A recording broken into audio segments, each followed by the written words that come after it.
Bonjour et bienvenue sur le podcast Ma Santé en Mouvement de l'association Assurance Prévention.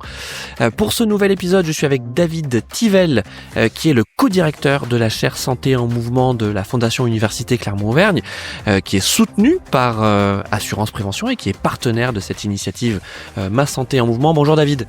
Bonjour à tous. On a déjà fait pas mal d'épisodes, de webinaires ensemble, et à chaque fois il y a une question centrale qui revient, qui est celle de la nutrition. Et ça tombe bien parce que vous, ça fait partie de vos expertises et aussi du champ de recherche au sein de la chaire Santé en Mouvement. Quand on parle de nutrition, on parle de quoi exactement ? On parle d'alimentation, on parle d'intégration des différents éléments, des glucides. On parle de beaucoup de choses quand on parle de nutrition, effectivement, et c'est absolument large, comme vous venez de le dire. Néanmoins, nous, dans le cadre de la chaire Santé en Mouvement, on s'intéresse de prime abord à l'activité physique et à la sédentarité. Alors pourquoi est-ce qu'on parle de nutrition aussi ? C'est parce que maintenant, on sait clairement qu'on ne peut plus distinguer les deux versants de cette balance énergétique, que sont la dépense d'énergie d'un côté et les apports nutritionnels de l'autre, et que chaque fois qu'on va avoir une action sur notre activité physique ou notre sédentarité, ça va aussi se répercuter sur nos choix alimentaires, notre régulation alimentaire, et donc, in fine, la nutrition qu'on va adopter au quotidien. C'est pour ça qu'aujourd'hui, nous, on a une approche un peu intégrative de cette nutrition, et on va essayer, on étudie, on essaye de comprendre, en tout cas, en quoi activité physique, sédentarité peuvent aussi être des éléments clés dans notre régulation nutritionnelle. On va rappeler d'ailleurs ce que c'est la sédentarité, qui est un fléau. On va dire que c'est un fléau moderne, donc nous sommes en lutte, on peut le dire, on est presque en guerre contre la sédentarité.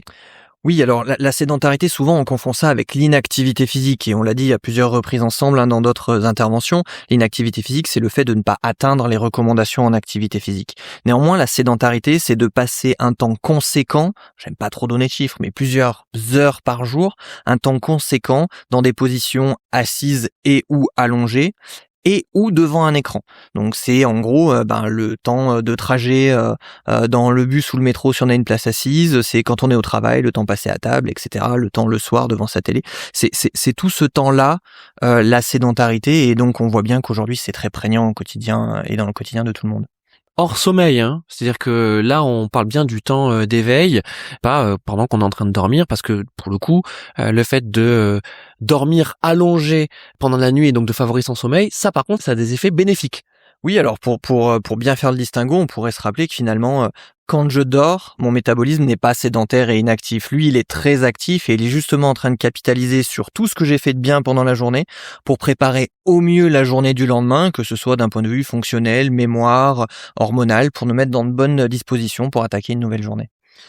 On vous parle de la sédentarité, on vous parle de la nutrition, parce que pendant justement ces temps de sédentarité, vous l'avez dit David, quand on est assis, quand on est peut-être derrière un écran, d'ailleurs on a fait un précédent épisode sur le travail sur écran, notamment pour les métiers du secteur tertiaire, donc on est derrière un ordinateur, on travaille, on n'a pas le choix, on est derrière un écran. Alors on avait dit, il y a peut-être les bureaux assis debout, mettre un pédalier sous un bureau, ça permet de créer des temps d'activité physique pendant son travail, pendant qu'on est derrière un écran, mais il se trouve qu'on mange également pendant ces temps-là, et là aussi c'est une question d'équilibre, c'est de réussir à avoir les bons apports nutritionnels, mais pas non plus être dans l'excès. C'est très important de comprendre que lorsque je suis dans un comportement ou une activité sédentaire, je vais avoir une dérégulation nutritionnelle sous plusieurs aspects. Le premier, il est comportementale et de disponibilité alimentaire. C'est-à-dire que quand je suis en train de travailler devant un écran, si j'ai de la nourriture à disposition, j'ai tout loisir de l'attraper, de la consommer. Et donc, ça va être très contextuel finalement en fonction de cette activité sédentaire qui me donne la possibilité matérielle, fonctionnelle de consommer. Et puis, ce qu'il faut savoir et ce qu'on oublie la plupart du temps, c'est que le fait d'être en activité sédentaire, physiologiquement, et le fait d'être peut-être aussi devant un écran en même temps va rajouter encore physiologiquement des boucles de contrôle alimentaire et va nous mettre dans une zone de dérégulation alimentaire. C'est-à-dire que non seulement je vais dépenser très peu d'énergie, mais en plus le fait d'être sédentaire et devant un écran va favoriser une régulation qui va tendre à ce que je consomme des aliments plus ou moins salés, sucrés, en tout cas à ce que je consomme plus que ce que je ne devrais.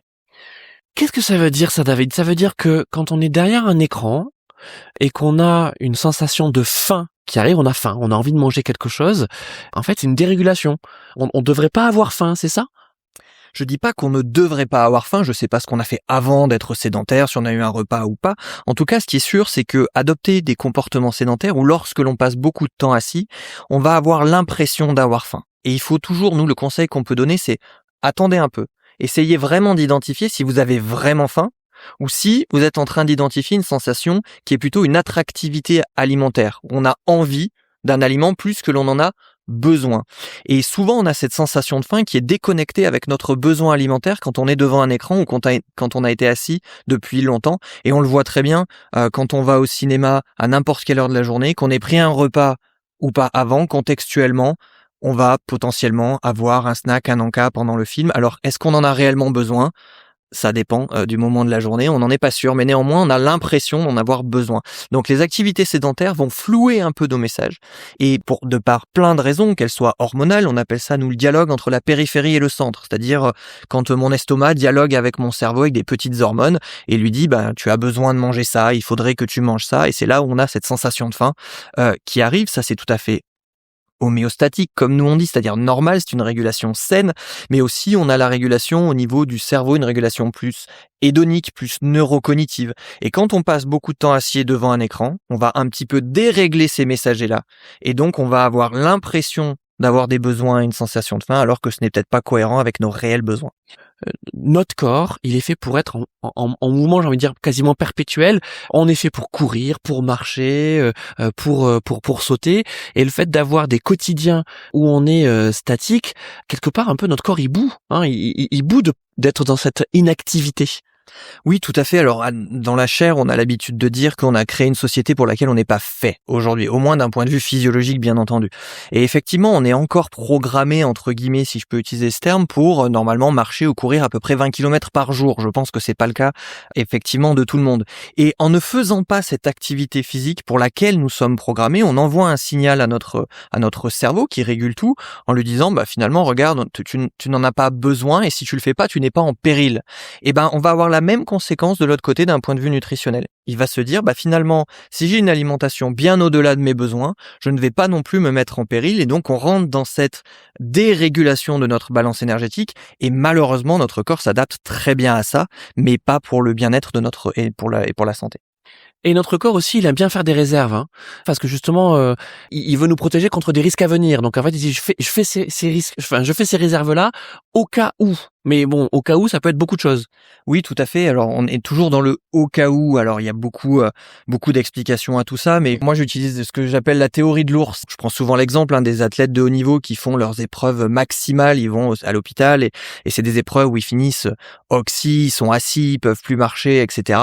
On fait le pari que si je fais rentrer un ours dans la pièce, ils ressortiront quand même en courant. Donc, c'est un peu mon cerveau qui fait tout pour essayer de garder une marge de manœuvre pour quand même pouvoir se mouvoir, se défendre en cas de danger. Et puis là, on prend un exemple qui nous fait sourire, mais au long cours, c'est aussi de dire je veux avoir des réserves au cas où il y ait demain une autre crise sanitaire ou peut-être où il y ait des problèmes d'approvisionnement en alimentation. Il va falloir que je puisse résister à ça, donc forcément, il va avoir tendance à faire des réserves et c'est pour ça qu'on a cette dérégulation entre une alimentation toujours plus riche, abondante et accessible et puis un quotidien qui nous dit vous n'avez pas beaucoup besoin de bouger aujourd'hui pour réaliser vos activités de la vie quotidienne, donc on est en dérégulation énergétique.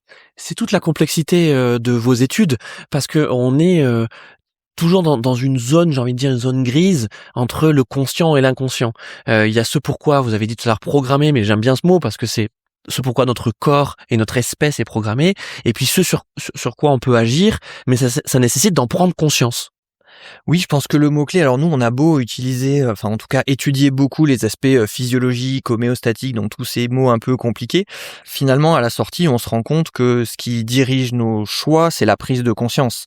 Et c'est pas si facile que ça. C'est pour ça que, grâce à Assurance Prévention, on peut aussi conduire des études qui nous permettent de dépasser un petit peu simplement la description. Alors je dis simplement, c'est pas si simple que ça, mais en tout cas la description physiologique de notre régulation et d'aller comprendre pourquoi ou tenter de comprendre pourquoi parfois on arrive à très bien faire bouger une hormone, on voulait la faire bouger, on a réussi et on n'a pas le comportement associé derrière. Je vais prendre l'exemple d'une petite hormone qu'on appelle l'hormone de la faim. Et parfois avec certains types d'activités physiques, on arrive à diminuer cette hormone-là. Donc on se dit c'est super, on va avoir des régulations nutritionnelles bien plus adaptées derrière et on ne les observe pas. Et donc, grâce à la chaire et à Assurance Prévention, on peut essayer d'aller comprendre pourquoi est-ce que ça ne fonctionne pas aussi facilement. Et comme vous l'avez très bien dit, c'est la prise de conscience, c'est la prise de décision, et c'est là où il y a une régulation qui est vraiment cognitive, hédonique, et où la société joue un énorme rôle dans nos choix. Tous nos choix, en tout cas nutritionnels, ne sont pas adaptés à nos besoins énergétiques. Aujourd'hui, c'est une certitude. Et c'est en se basant justement sur vos recherches approfondies, souvent au long cours, parce que ça prend du temps quand même de faire de la recherche et de trouver ces résultats, de les consolider.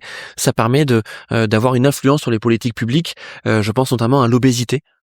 Oui, alors on essaye, ça prend énormément de temps et parfois on a même un peu l'impression qu'au moment où on fait des recommandations, c'est presque trop tard parce qu'elles sont plus adaptées, parce que la société a encore évolué.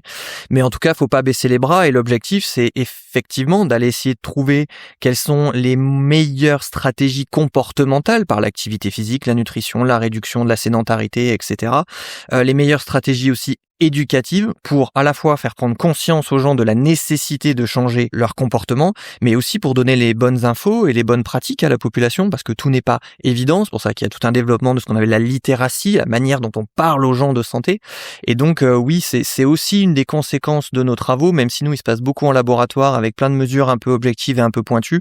L'objectif, c'est d'arriver à apporter quelque chose sur le terrain pour la population. Ça commence dès le plus jeune âge. Parce que ça aussi, vous le dites souvent au sein de la chaire Santé en Mouvement, les enfants, et je dis avant l'adolescence jusqu'à 10 ans, on n'a pas besoin de leur demander de faire de l'activité physique. Parce que c'est assez naturel pour eux d'en faire, de courir, de sauter, de marcher. C'est une découverte aussi de leur corps et de la vie en général. Et une nutrition adaptée à leurs besoins à ce moment-là, ça met en place, on va dire, les fondamentaux pour la suite. Oui, je ne sais pas si on n'a pas besoin de leur demander de faire de l'activité physique parce que malheureusement la société impacte aussi les comportements des plus jeunes aujourd'hui. On le voit simplement avec le temps d'écran de plus en plus tôt. Néanmoins, effectivement, les enfants ont un profil d'activité physique spontanée. Ils sont plus sur des activités intenses, répétées, soudaines, sur le principe du jeu. Et ce qui va très bien avec les recommandations pour leur âge, qui sont d'au moins 3 heures avant 6 ans par jour de mobilisation, et puis après 1 heure par jour d'activité modérée et intense. Et ils l'ont à travers le jeu si on les laisse faire. Après, il est évident que ce comportement d'activité physique spontanée doit être entretenu, encouragé, que nos modes de vie actuels ne le font pas forcément. Regardez, quand vous mettez un enfant de 6-7 ans à l'école assis toute la journée, c'est hyper compliqué et c'est pas du tout la faute des instituteurs ou c'est le système qui est fait comme ça. Néanmoins, il faut quand même arriver aussi à leur avoir en face une réponse adaptée nutritionnellement. Et là aussi, c'est pour ça que ça va vraiment de pair. Il y a un vrai enjeu de société sur la nature et la qualité des aliments qu'on peut proposer à nos enfants pour répondre justement à ces comportements spontanés d'activité physique. Oui, vous l'avez dit tout à l'heure, on a créé et on continue à créer une société pour laquelle on n'est pas vraiment fait. On apprend dès le plus jeune âge à être sédentaire, on apprend dès le plus jeune âge à être assis, comme ensuite on apprend à être derrière l'ordinateur, à faire son travail. Il faut réussir à trouver à côté de ces moments de sédentarité, des moments d'activité physique. Et on parle pas de sport. Quels sont les effets bénéfiques justement de cette activité physique sur le corps et peut-être aussi sur notre esprit? On parle de santé physique, de santé mentale.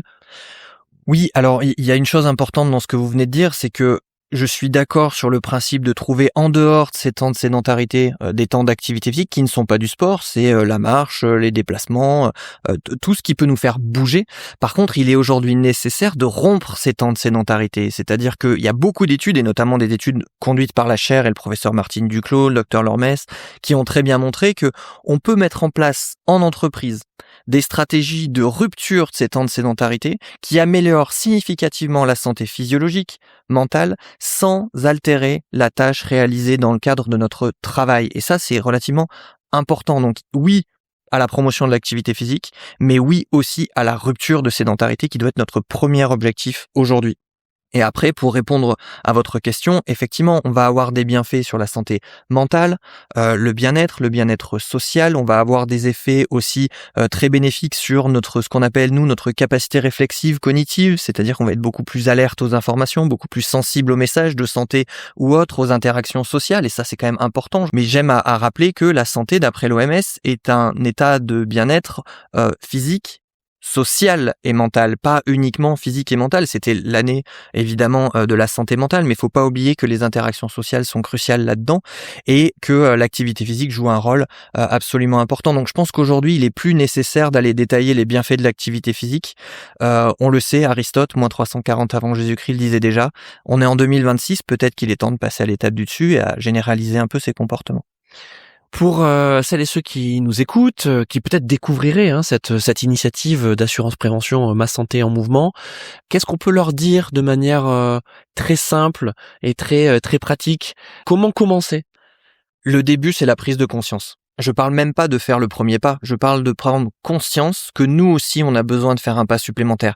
Qui que ce soit, les sportifs de haut niveau ont besoin de rompre leur sédentarité parce qu'ils sont extrêmement sédentaires en dehors de leurs entraînements et de leurs matchs. Donc ça concerne vraiment absolument tout le monde. Donc première étape, prise de conscience. Et deuxième étape, et j'aime à le dire régulièrement, c'est de faire un pas de plus qu'hier. Un pas de plus qu'hier, et puis 2 pas de plus qu'avant-hier? Par définition, ça devrait donner ça. Oui, je suis assez d'accord. Mais globalement, l'objectif, c'est vraiment de comprendre que dans notre quotidien, on a un nombre infini d'opportunités pour se mettre en mouvement ou pour rompre sa sédentarité. C'est à nous de les identifier et d'accompagner la population pour ça, évidemment, et de saisir ces opportunités. Merci beaucoup David pour ces nouvelles explications. On vous retrouvera ainsi que les membres de la chaire Santé en Mouvement dans le cadre de cette initiative Ma Santé en Mouvement d'assurance prévention. Vous pouvez trouver tous nos conseils, les informations utiles sur le site d'assurance prévention, assuranceprévention.fr, également sur les réseaux sociaux d'assurance prévention, sur Instagram, sur Facebook, sur LinkedIn. Et puis ce podcast, vous pouvez le retrouver sur toutes les plateformes Apple, Spotify, Deezer, celle de votre choix, ainsi que sur YouTube. Merci, à bientôt avec Assurance Prévention.